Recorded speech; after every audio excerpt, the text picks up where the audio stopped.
Hello बच्चों, let's read the question. When a battery is connected to a P type semiconductor with metallic wire, the current in the semiconductor is predominantly due to electrons or holes.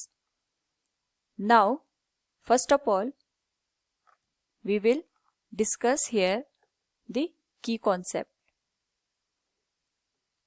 which will doping in semiconductor. कोई भी semiconductor है, अगर वो pure form में होता है without any doping, we call it intrinsic semiconductor. In this particular case जो number of electrons होते हैं those will be equal to number of holes. लेकिन जब हम इंट्रिंसिक सेमीकंडक्टर में किसी एक्स्ट्रा एटम की डोपिंग कराते हैं तो यह एक्सट्रिंसिक सेमीकंडक्टर में कन्वर्ट हो जाता है. उस पर्टिकुलर केस में दो टाइप के सेमीकंडक्टर बनते हैं. एक बनता है एन टाइप और दूसरा बनता है पी टाइप. तो अगर हम यहाँ पे पी टाइप सेमीकंडक्टर की बात करें तो सपोज ये सिलिकॉन एटम को हमने यहाँ पे कंसिडर किया. तो सिलिकॉन के पास एक्सटर्नल जो ऑर्बिट होती है आउटर मोस्ट, उसमें 4 इलेक्ट्रॉन्स होते हैं.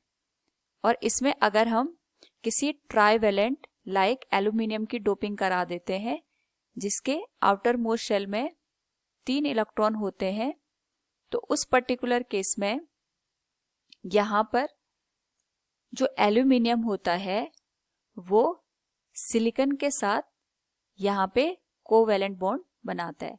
लेकिन यहाँ पे ओनली जो सिलिकॉन है वो एल्यूमिनियम के 3 इलेक्ट्रॉन के साथ ही बॉन्ड बना पाता है. तो यहाँ पे जो चौथा प्लेस है वहां पे अब्सेंस ऑफ इलेक्ट्रॉन होती है, जिसकी वजह से वहां पे होल्स प्रोड्यूस हो जाते हैं.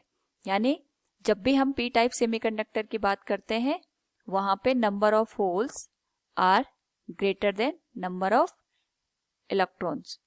So we can say in p-type semiconductor holes are majority charge carrier. तो जब भी हम किसी p-type semiconductor को जिसमें होल्स मेजॉरिटी में यहाँ पे प्रेजेंट होते हैं उसको बैटरी के साथ कनेक्ट करेंगे, उस पर्टिकुलर केस में जो बैटरी का पॉजिटिव टर्मिनल है वो होल्स को रिपेल करेगा और नेगेटिव टर्मिनल यहाँ पे होल्स को अट्रैक्ट करेगा. तो यहाँ पे होल्स की वजह से करंट फ्लो होने लग जाती है और हम कह सकते हैं when a battery is connected to a P type semiconductor with metallic wire, the current in the semiconductor is predominantly due to holes. Hope all you understood this. Thank you and best of luck.